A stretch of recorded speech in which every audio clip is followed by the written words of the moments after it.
გამარჯობათ. 2-3 დღის წინ ვიყავი ერთ ოჯახში, ასე იგი მესამე ბავშვი შეეძინათ და ცხოვრობენ საბურთალოზე და სამოთახიანში. ახლა გეტყვით რატომ თქვი ეს. სამოთახიაში დედა, მამა, ეს ცოლ-ქმარი და ახლა მესამე ბავშვი შეეძინათ. მოგეხსენებათ ახლა საბჭოთა სამოთახიანი რა არის. არც ახლა აკეთებენ რაღაც დიდებს და უშველებელ მეებს ოთახებს. პირიქით მე მგონი უფრო სამზარეულო გააუქმეს და სტუდიას შეუერთეს და ამით იგებენ ერთ ოთახს. მოკლედ ახლა რაც არ უნდა მოხდეს ქვეყანაში, ესეთი ხალხი როგორ იქნება კმაყოფილი სიტუაციით, იმიტომ რომ სამიმდენი ხალხი ცხოვრობენ აი 70 კვადრატია, რა ვიცი, აი საპირფარეშოში როგორ შედიან დილით წარმოუდგენელია, ხო? 15 წუთი ხო გინდა ადამიანს 20 წუთი მაქსიმუმ რომ შეხვიდე ან პირი დაიბანო, რაღაც ტუალეტი მოიშორო, კვილი გაიხეხო, თუ წყალს არ გადაივლებ, მაგალითად წყალსაც თუ გადაივლებ, ხო კარგია და აუცილებელია, ხო, რომ ცოტა გამოცოცხლდები ძილის მერე. ხო და რა საკვირველია ხა ეს ფასების თემა, ხო გესმით, სტიმული უნდა იყოს, როგორც ჩავწერე უკვე ვიდეო, ხო, რომ მაღალი ფასები სოფლის მეურნეობის პროდუქციაზე და იგივე კარაქსზე დაუშვათ, კარაქსზე იყო საუბარი იმ მომენტში. უნდა იყოს სტიმული, იმიტომ რომ ეხლა დაბალი ფასები რო იყოს და ნაგავი შემოქონდეთ, ჯერ ერთი დაბალი ფასები რო იყოს საქართველოში, სულ ნაგავს შემოიტანე, ხო? აი პალმის ცხიმისგან გაკეთებულ ნაგავს და ერი გადაგვარდებოდა. რაც უფრო დაბალი ფასები იქნება საქართველოში, რასაც ჩვენ მით უფრო მეტი ნაგავი შემოვა. გამიგეთ? მით უფრო დაბალი ხელფასებიც იქნება. ანუ მაღალი ფასები აძლევს გარკვეულ ტონს, თამასას წევს, თამასას უწევს გლეხებს, რომ მათ უღირდეთ, იგივე საქონლის მოშენება, კარაქის გაკეთება, კიტრი პომიდორის მოყვანა და რავი, ყველაფერი, მაგრამ მაღალი ფასები სოფლის მეურნეობის პროდუქციაზე არაფერს არ აკეთებს, იმიტომ რომ თვითონ ხალხში არ არის ეს აზროვნება, რომ თვითონ უნდა გააკეთონ რამე. და მე-11-მე-12 საუკუნის ქართველები არ ფიქრობდნენ იქ იტალიაში მოსამსახურედ წასვლას, არამედ აქ უნდათ იმპერიის აშენება და სხვანაირი აზროვნება ჰქონდა იმ ქართველებს. მოკლედ დაუბრუნდეთ ამ ოჯახს. ეხლა ეს ბინა, დაახლოებით ეხლა იქ მეტროსთან კარგ ადგილზეა, საბურთალო პრესტიჟულია, ერთი 100-120.000-ად ალბათ გაიყიდება, არ ვიცი. 100.000 თქვათ, ხო? 100.000-ად სავსებით შესაძლებელია თბილისის გარეუბანში, 10 კილომეტრის ფარგლებში. ნაკვეთის აღება, სახლის აშენებაც შეიძლება, ამ თანხაში შევა სახლის აშენებაც. აი 20.000-ის ფარგლებში რო იყიდო მიწა მაგალითად, ხო? თბილისის გარეთ. იქ დაახლოებით 40-50.000-ად სახლი ააშენო თავის ყველაფრით, ხო? ეყოფა. იმ კვადრატურის სახლი, რაც იქ არის, ორი იმდენით შეიძლება იქ სამოთახიანი ბინა რამდენია? 70 კვადრატია, ხო? სახლს ააშენებ 100 კვადრატს და 50.000 სულ ეყოფა თავის ავეჯიან, სამზარეულო და ყველაფერი რემონტიანად, ხო ესეა რა? ხო. და კიდე მანქანის ფულიც დაგრჩება, რომ თუ ქალაქში მუშაობ, შემოხვიდე მანქანით. დაუშვათ. და აი ხალხის აზროვნება როგორია, ეს მინდა რომ გითხრათ მე თქვენ რომ ამ ბინას კი არ გაყიდის და სადღაც კი არ გადავა, რომ მე ეს ბავშვები ხო წამოეზდება, ეხლა ერთი ბიჭი, ორი ბიჭი და იქ ერთი გოგო რომ შეეძინა, იმ ორ ბიჭს ხო რამდენს გაუყოფს, ამ სამოთახს რამდენზე გაყოფს, ესე იგი ის ბავშვები უკვე უნდა გაიზარდონ. მე დიდხან აცხოვროს ის მშობლები, მაგრამ ოდესღაც კი ბატონო ის მესამე ოთახი სამათ გადავა ბავშვებისთვის, მაგრამ ეს ბავშვებსაც ხო მოუნდებათ ცოლის მოყვანა და რაღაც. როდემდე უნდა იყოთ თქვენ, რა ვიცი ახლა, ვერაფრით ვერ ვიცხოვრებ, მე მთელი ცხოვრება ჩემი გავატარე, მთელი ბავშვობა მე-6 სართულზე გავატარე და აღარ მინდა რა, აი რო გადავედი კერძო სახლში, ისანში ვიფიქრე რომ მე კორპუსებში აღარ ვიცხოვრებ, იმიტომ რომ ეს არის როგორც სადა დედამიწა.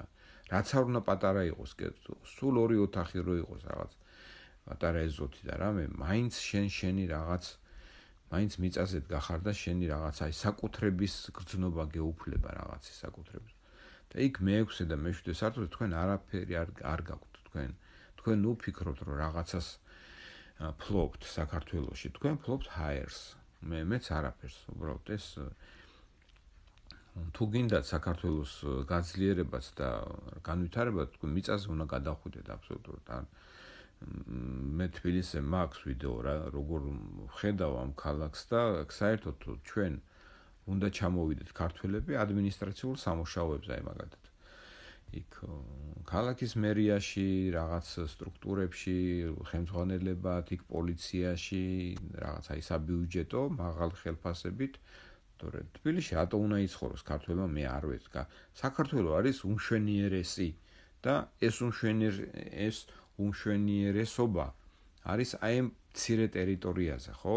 აი თბილისიდან გახვალ, რა ვიცი, 20-30 კილომეტრი და უკვე სხვა რეგიონში ხარ აბსოლუტურად. 30 კილომეტრი და 20 კილომეტრი არაფერი არ არის, 10 კილომეტრით გადი თუ გინდა. ზოგადად ჩემი აზრი ესეთია, რომ არ უნდა ცხოვრობდნენ აქ ქართველები, უნდა ცხოვრობდნენ მიწაზე, კერძო ბინაში და ასე შემდეგ. აქ უნდა ცხოვრობდნენ უცხოელი სტუდენტები, უცხოელი მუშები, უცხოელი კურიერები და ასე შემდეგ. ეხლა რატო მოვიყვანე ეგ ოჯახი მაგალითად და როგორ ხედავ მე გამოსავალს ასეთი ოჯახისთვის. რასაკვირველია, ისინი იქნებიან უკმაყოფილო ამ ცხოვრებით, მანამ სანამ ყველა მათგანი არ თავის რაღაც კუთხეს არ შეიძენს, აი ესეთმა ოჯახებმა უნდა გაყიდონ ამ ხალხმა, ის 2 მანქანაც უნდა გაიყიდოს, ერთი დარჩეს.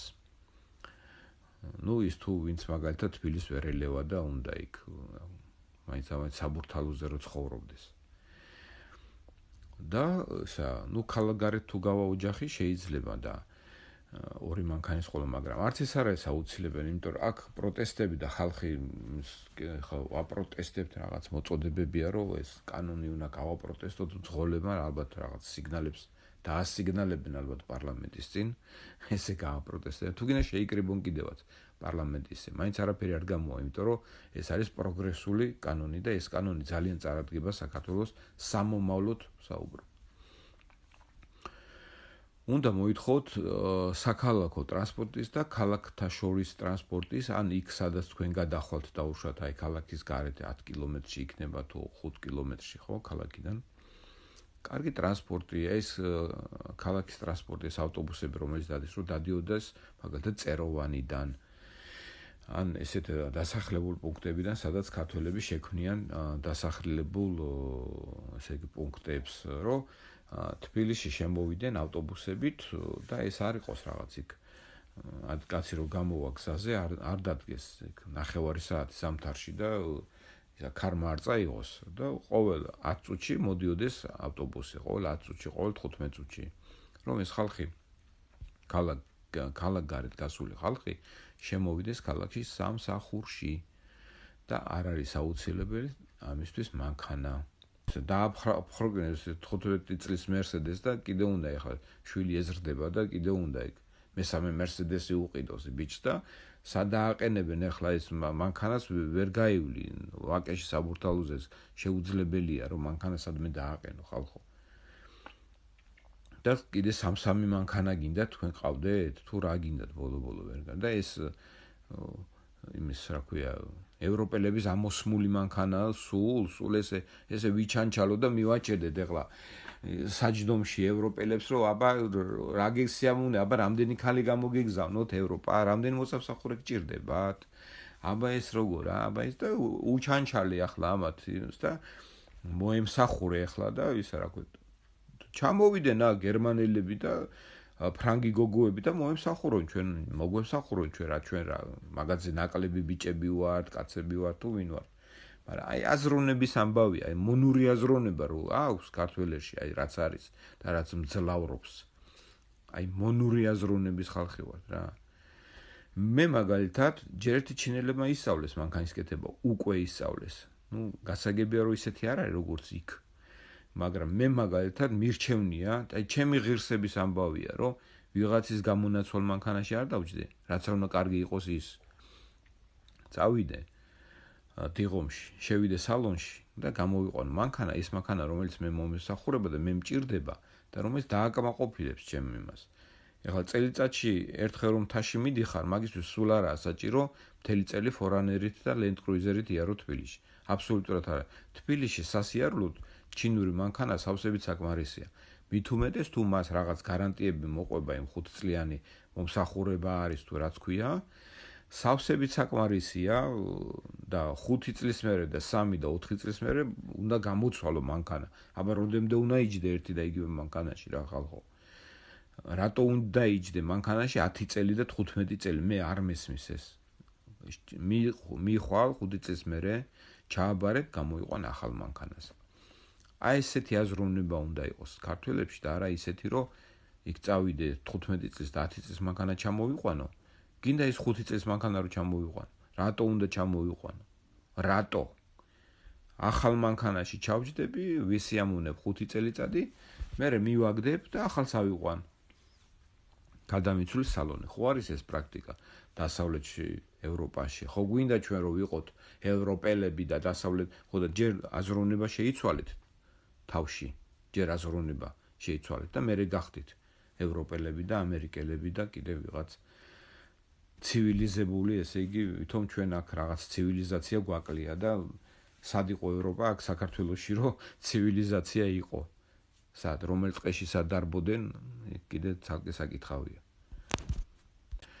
აი მაინც და მაინც საბურთალოზე ცხოვრება და მაინც და მაინც ვაკეში ცხოვრება მონური აზროვნებაა ზოგადად, იმიტომ რომ უნდა იცხოვრო და იყო ისე როგორც შენ შეგიძლია და რა თუ ეხლა ვაკეში შეგიძლია 3 ბინა იყიდო შენ შვილებისთვის კი გასაგებია ღმერთმა მილიონი და მილიარდი მოგცეთ, საერთოდ არ მაქვს მაგაზე არანაირი გართულება, მაგრამ მშობლები, ბებიები, ბაბუები, შვილები, შვილიშვილები და ისე 6 ოთახიანში რო ცხოვრობდა, ზოგს ეგეც არა აქვს, ზოგი 2 ოთახში ცხოვრობს სადღაც, იმიტომ რომ საბურთალო ქვია და რაღაცა არა და ამ ბინის გაყიდვის ფასად შენ შეგიძლია თბილისის გარეუბანში აიღო მიწა, ერთი 1000 კვადრატი ან 600 კვადრატი, რამდენიც გინდა და კიდე იქ სახლიც სააშენებ, იქ ფულით დაგრჩება მანქანისთვის, იქ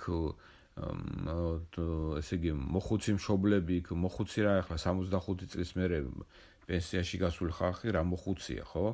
ჩვეულებრივი, ხანში შესული ხალხი, იქ ათამს მოულიან, იქ კვერცხი გექნებათ, იქ ღორი გაიზრდება, იმ ღორის გაზრდას გასაგებია რომ იქ ვერ მოიყვანს შენ იმდენ სიმიც თუ რაღაც, მაგრამ ხო იყიდი არა იმ ხორბალს, იმ სიმიც ხო იყიდი არა და ვისაც მოყავს იქ დედოფლის წყარო იქნება თუ სამეგრელოში იქნება ის ხორბალი თუ სიმინდი, იმას ხო ყიდულობ შენ და იმას შენ რო ყიდულობ ის სამეგრელოში რო სიმინდი მოყავს გლეხს, ის ხო უფრო მეც სიმიც მოიყვანს, მისი შრომაც ხო უფრო დაფასდება, როდესაც შენ აქ იყიდი თბილისში სიმიც და ყოველ წელს ღორს დაკლავა, ერთს ან 2 ღორს ხო დაკლავა რა, ესეც ხო კარგი შეღავათია ოჯახისთვის, ხო? ჯერ ეს ერთი, მერეც ბავშვები იზრდებიან, ქათამს უყურებენ, ღორს უყურებენ, ბუნებას უყურებენ, იქ ბოსტანი არის, იქ შენ, ბოსტანზე კიდე ცალკე უნდა ჩავწერო ერთი, აი გაუგნებული ვარ, მაგას ცალკე კიდე ჩაგიწერთ, მაგრამ შენი მწვანელი გაქვს, კიტრი გაქვს, პამიდორი გაქვს, ღორის ხორცი რაც აჭამე და როგორც გაზარდე იცი, ქათამი იცი, კვერცხი რა არის იცი, ანუ შენ არ არის ის რაღაც, ესე იგი ანტიბიოტიკებზე გაზრდილი ღორი და ქათამი, ანუ შენ კარგს ჭამ შენს და კარგს აჭმევ შენ შვილებსაც, ხო ესეა რა? ახლა შეიძლება საქონელი ვერ იყოლიო, ხო? ახლა მაშინ დაუშვათ აი თელეთში, აი ხა ზემოფონი ჭალის მერე იწყება ის თელეთის მიწები, ხო ესეა? მაგრამ ხორს ხო იყოლიებ, ქათამს ხო იყოლიებ, კაი თუ გინდა ღორსაც დაანებე. ქათამს ხო იყოლიებ, არა კვერცხი ხო გექნება ყოველ დღე. და ზოგადად კვერცხი ყოველ დღე უნდა ჭამოს ადამიანმა, აი როგორც ექიმი ისე გეუბნებით რა. ყოველ დღე ჭამეთ კვერცხი, ერთი მაინც. 2-3 ნორმალურია უკვე, ბევრიც არაა საჭირო. ერთი კვერცხი ყოველდღე ჭამეთ. ეს არის აუცილებელი აბსოლუტურად. გინდა შემწვარი, გინდა მოხარშული. მოხარშული უფრო ჯობია, უფრო მარგებელია, ასე ვთქვათ. სამაგიეროდ შემწვარ კვერცხში ცხიმიც გემატებათ. ხო. კვერცხი შეწვით ერბოში ან ღორის კონში. ეს ზეთები და რაღაც ისულელებს თავი დაანებეთ. ზეითუნის ზეთი კიდე არ აუშავს, კარგია. მოკლედ თქვენ თვითონ შეიცვალეთ აზროვნება, მონური აზროვნება და ნახავთ როგორ გაიუმჯობესებთ თქვენ ცხოვრებას, როგორ უფრო მაღალ ხარისხში აწევთ თქვენს ცხოვრებას. და არაფერს აღარ გააპროტესტ, არამედ თქვენ სასიკეთოდ გამოიყენებთ მაღალ ფასებს. კარაქზე და კიტრპამიდორზე თუ რაღაცა თქვენ სასიკეთოდ გამოიყენებთ, ხო? ავტომობილის არ შემოყვანას და ძველ ავტომობილში არ ჩაჯდომას თქვენ სასიკეთოდ გამოიყენებთ და გააპროტესტებთ იმას, რაც ნამდვილად არის გასაპროტესტებელი. გამოიწერეთ არხი, გააზიარეთ არხი, დააფინანსეთ, გააკეთეთ დონაცია და გვპირდებით, რომ თქვენი აზროვნება უფრო საინტერესო გახდება. დიდი მადლობა.